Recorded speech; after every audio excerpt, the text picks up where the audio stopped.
Искам да те питам, разкажи повече за значението на хаос тамбаран.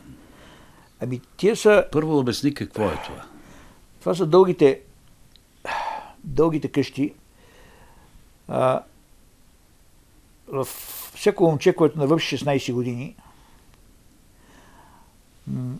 преминава една инициация, така наречена, която в много племена има по света, да отиде към мъжете вече. Първо го образуват по-възрастните мъже, карат го в джунглите там няколко седмици самичък си с шматка и прочее. И най-накрая на една публична церемония в центъра на селото му пробиват в носа 5 дупки и той не трябва изобщо да изорка. 5 дупки се пробиват, тук 2, по-нагоре 2 и средната ни е хръщял една голяма дупка, през която се прокарва един свински зъб. Нали? А тук се слагат едни перо от райска птица на страни. В Нова Гвинея се украсяват само мъжете. Те са постоянно с украшения всякакви. Жените изобщо не се украсяват. А обаче те имат много добро самочувствие, защото знаят, че са ценни. Една жена се разменя срещу 20 прасета. Разводи няма, защото съответното племе веднага ги изяжда. Но... А при развод трябва да ги върне, така? Трябва да ги върне, да. Жените си живеят в отделни колиби, заедно с прасетата, които живеят вътре в колибите, заедно с тях. И със своите деца. Един мъж може да има толкова жени, колкото може да си купи, нали, да си плати. Обаче мъжете не живеят с тях.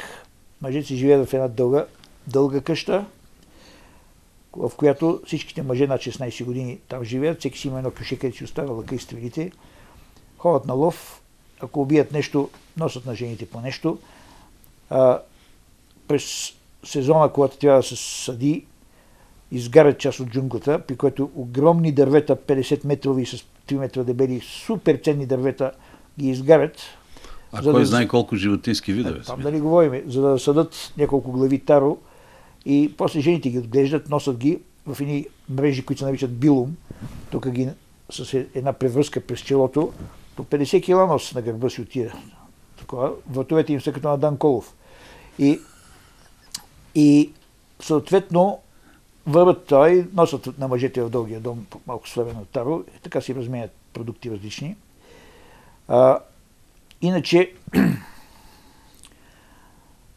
Иначе централните части вече са доста добре познати. Всички села са нанесени на картата, защото има самолетно картиране. Ама там и пътища има, колко знам, в планината. В планината почти няма пътища. И до ден днешен няма, защото то е много трудно проходимо. В джунглите там, ние където бяхме, са безкрайни мочури, блата, огромни. Просто ние бяхме на една поляна 5 месеца в една барака, която сами си направихме и всеки ден тръгвахме, имахме аерофотоснимки, някоя река, която тече през джунглите, се предполага, че или изтича от, защото карс навсекъде, или изтича от някоя пещера, или влиза в губилище. И ние сечем бамбука цял ден, стигаме до реката, една група тръгва срещу течението, една по течението. Да те питам, ти донесе ли си дръжка от тиква? Как се казваше този мъжки атрибут? Откраднаха ми я в музея. И на мен. И на мен. Казва се камен. Да. Обаче ми я дигнаха. Единственото облекло на мъжа. Те не отговарят на съдържанието, на размера, защото са такива и се придържат с две вързулки така към пояса. Но това е единството, което носят. И как ходят боси в този бамбук, защото резания бамбук е нещо страшно. С колко и с какви находки се обогати Природонаучния музей след тази експедиция? Това има поне над 100 нови вида за науката и много други материали. Обаче, ако аз имах този спирт, който ми трябваше, за тия 5 месеца ще я събера много повече. Така че бих тръгнал веднага пак.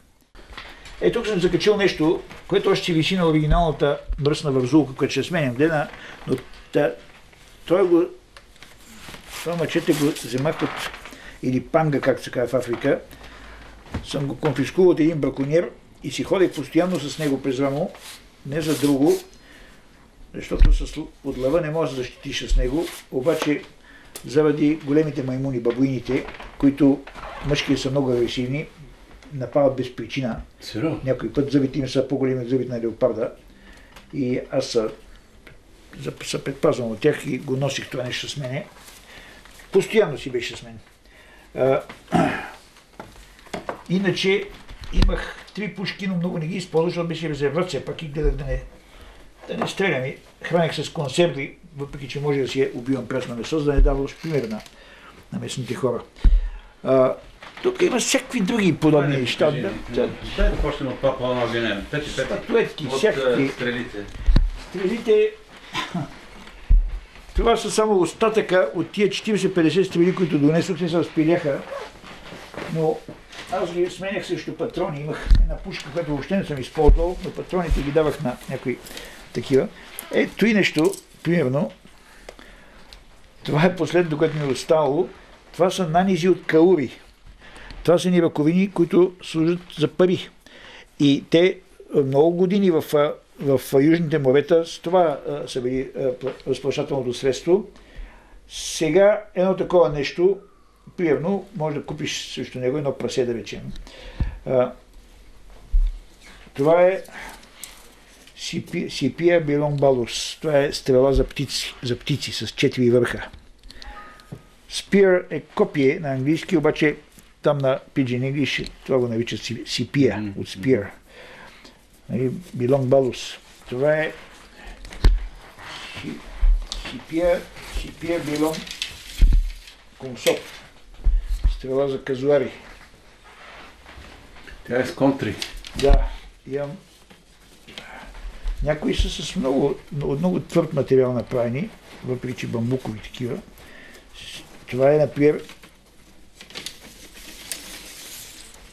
Сипия Билон Пик. Това е за убиване на прасета, на диви прасета. Това е достатъчно здраво да го понижи. Те са от 3 годишни ходят с лъки, с стрели по гората и стрелят безпогрешно.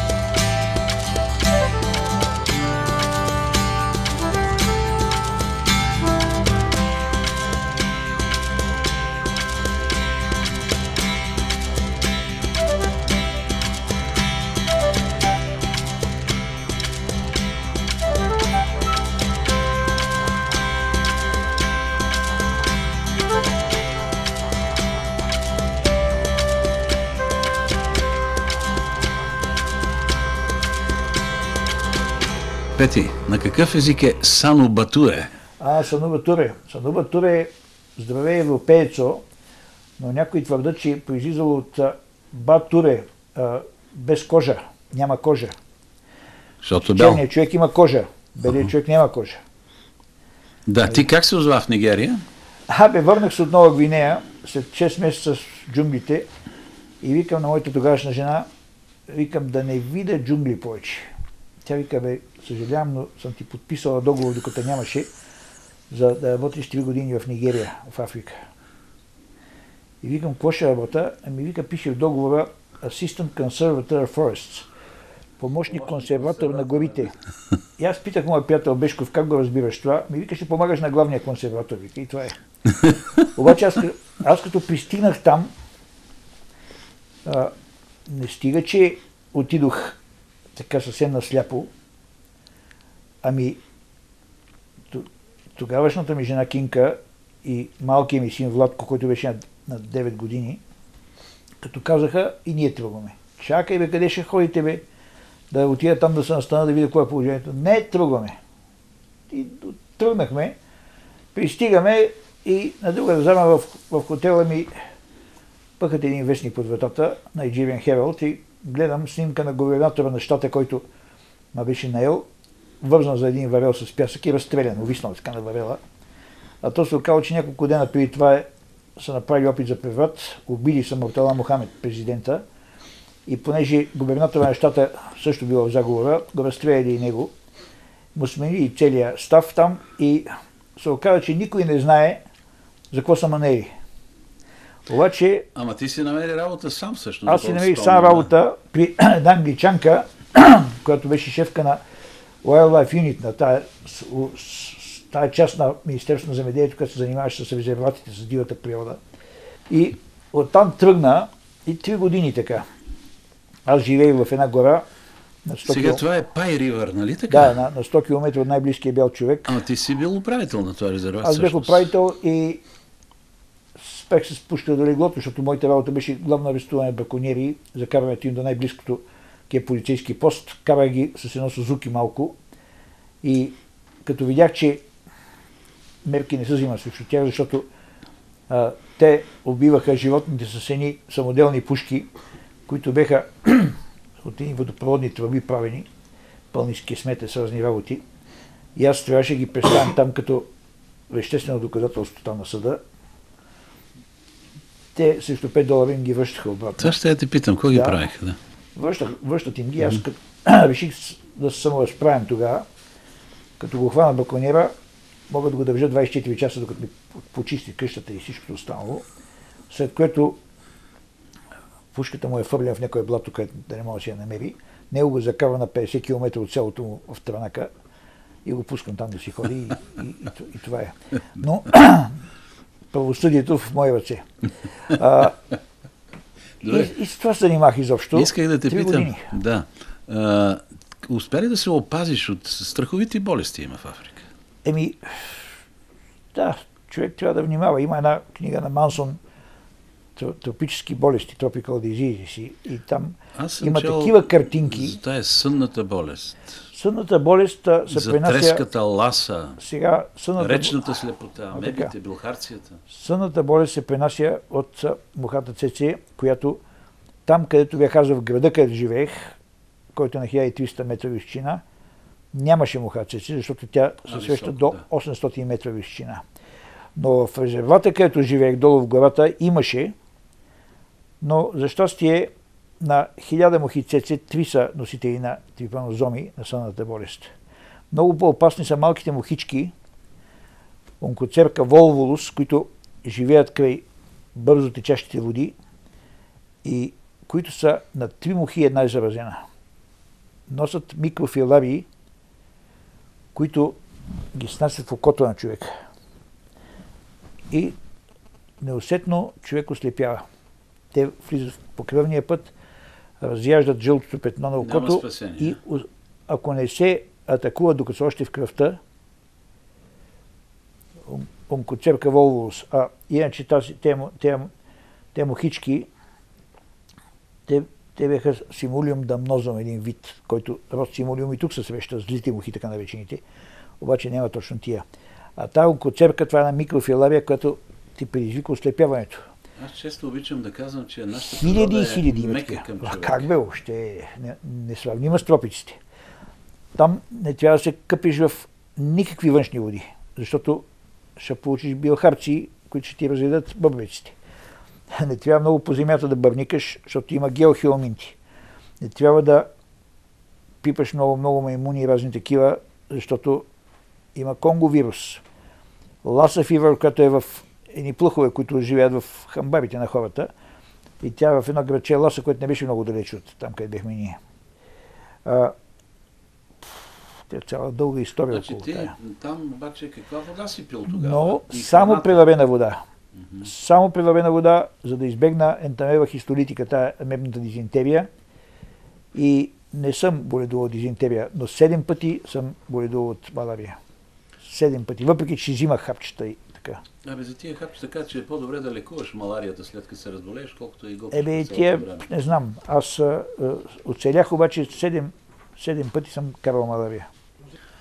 Разкажи за тези хигиенни навици. Медицината в тропическа Африка е нещо, което не трябва да се разчита много на нея, защото когато беше ни изтекла срока за вакцинация от холера, трябваше да отидем да се вакцинираме с моето семейство. И там видяхме на улица следната картина. Съответният доктор, медицинското лице, с една масичка, и пред него дълга върволица от хора за вакциниране.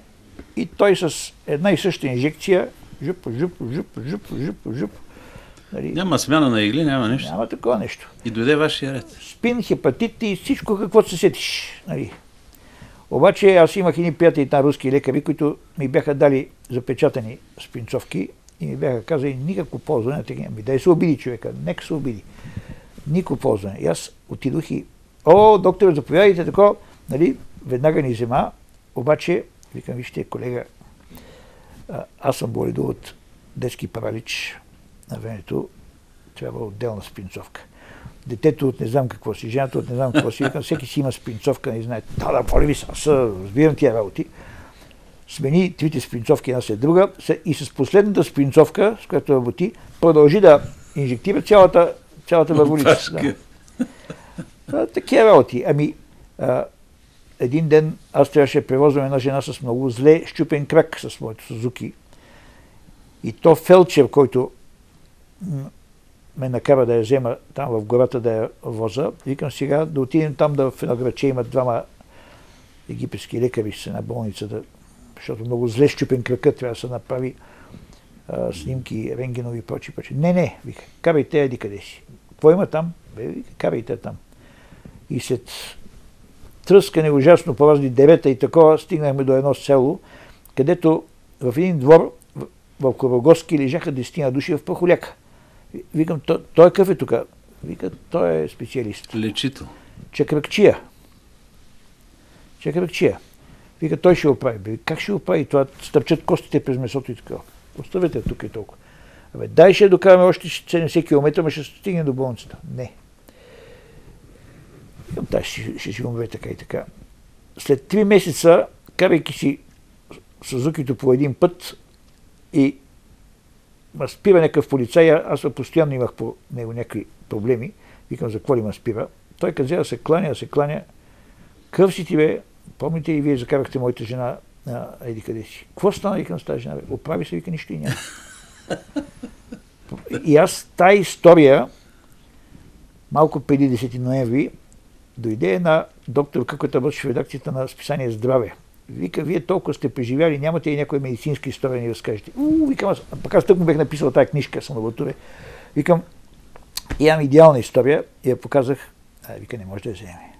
Викам, що не е ли хубаво написано? Много е хубаво, вика, но няма да я вземе, защото не може ви ние да правим реклама на магьосници. Викам, какви магьосници, бе? В цялата 120 милиона Нигерия има 800 лекари, които са в градовете. Всичкото останало население е разчитано на традиционната медицина, които са, между другото, доста обучени, доста опитни хора. Така че, викам, те въобще не са магьосници, те са традиционни лечители, има си разлика. Да. Аз не мога да забравя и друг един твой разказ за така нареченото джуджу. Джуджу е просто чудо на чудесата, то вероятно съществува и до ден днешен. Това са едни турбички, в които има стрито, не знам какво има. Има разни неща, изсушено изтрито око от лъв, други разни работи. И те се носят така на шията. Нещо като амулет. Да, амулети. Между другото, тази дума амулет е много интересна. Тя е персийска дума и означава нещо, което се носи. От същия корен е думата хамалин, носач. Глагола хамала, носа, нося. Оттам е амулет и хамалин. Къде е едното, къде е другото. Да. Както и да е. И тия амулети и ги носят образовани хора. Моят счетоводител понеже аз всеки месец с Сузукито обикалях далечни постове през високата трева, двама с пушки до мене и аз така ги обикалям да им плащам заплатите, защото цялото това пари носа. Там за две найби могат да убият. И викам, аз сега като си заминавам, докато дойде новия мой заместник, викам, ще ходиш, ще им плаща заплатите. Не мога, вика. Викам, аз как ходих? Вие сте, вика, друго. А ти що не можеш? Вика, моето джуджу, вика, отслабнало. А той завършил американски търговски колеж, той е. Да. Викам, бе, какво говориш, бе? Викам, ти с джуджута ли се разправиш? Да, вика. Вие сте тук нов човек в Африка и не ги знаете тия неща, но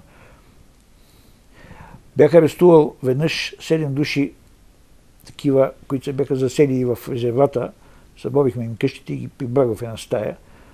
Едни местни хора, фулани, така наречените, и казах на моя помощник да им събере оръжието, той им събра каквото имаше и ми донесе в един наймов плик всичките им джуджута. Викам, само оръжието, викам, това са кръшения, викам, върним ги обратно. Какво кръшение, викам, това е най-голямото оръжие. Върним ги обратно. Те, вика, ще изчезнат. Как ще изчезнат? През стената, вика. Ще изчезнат. Вика, върнем ги. Върна им ги. Викам, сега виждаш как ги заключвам тук в стаята, нали? 7 души. Броили ги 7. Ела на друга зала, викам, ела сега да ги видим какво правят. Отворихме стаята. Колко са? 7. Викам, що не са изчезнали? Вика, не са пожелали. Местният човек винаги ще намери какво да ти отговори. Петри, гледам, че все още не си изживял живота си. Това е една друга хубава история. Да, това е хубава история. Аз тогава бех цар на безумните идеи. А на колко години си бил тогава горе? 37 години. Разкажи, ако обичаш, интересно е. Аз си купих една кола Москвич там, 412, и с нея тръгнахме с невръстия ми сини с жена ми да пресичаме Африка. Пресекохме цялата Нигерия, навлезахме в Камерун и почти щяхме да стигнем вече до Централно-африканската империя тогава с императора Бокаса. Само че аз заспах една вечер и разбих колата в едно дървото. Едва с разбитата кола се довлекохме до Нигерия с доста голям труд. Но преди това на една поляна, край гората, най-голямата джунгла, сме си разпънали една мрежа против комари и си запалили огън и ще спиме там. И каза на Владко, моя син, викам, иди посъбеви дърва малко тук за огъня. Не може, вика, има леопарди в тази гора, това той имаше наистина. И аз сега се дам за пример, викам, баща ти тук толкова години живя в Нова Гвинея, печува, която ти сега тук за леопарди. Твоята работа е друга. Какво е друго? Вика, ти си живял живота вече. А той беше на 11 години, аз бях на 37. За да завършим темата за Западна Африка, аз в книгата ти прочетох следното изречение. Там оставихме част от сърцата си.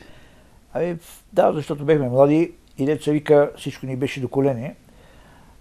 И бехме готови да какви нещо роти да направим. И направихме, между другото. Какво ли не, аз част от тях съм описал в тази книжка Съно Батуре. И като бех в парламента, един ден пристига делегация правителствена и аз ги гледам с такива шапки. Като им заговорих на хаоса на местния език, те чакат да изпопадат всичките. Преди приказките има една цяла серия поздрави, които се правят по определен начин, въпроси и отговори. Разкажи го на хаоса. И го превеждай, разбира се. Санува Туре, Санума Игида, Я Аики, Аики Монголе Аллах. Как е работата? Работа е добре, благодарение на Аллаха.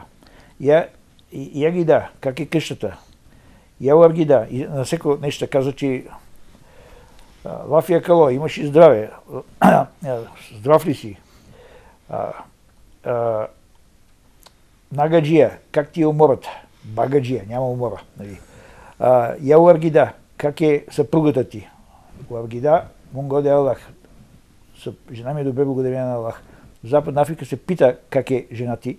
Да, за разлика от други държави. В Източна Африка никога. В Етиопия, в Сомалия, каза, че ти вади хранджаба веднага от това, защото как е жена му си е негова работа, не е твоя работа. Нали? И така, трябва да знае човек местните нрави.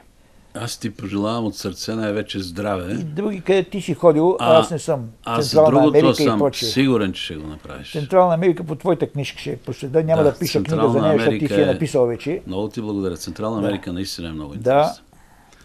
Да. От големите Антили съм бил в Куба, в Доминиканската република и в Пуерто Рико.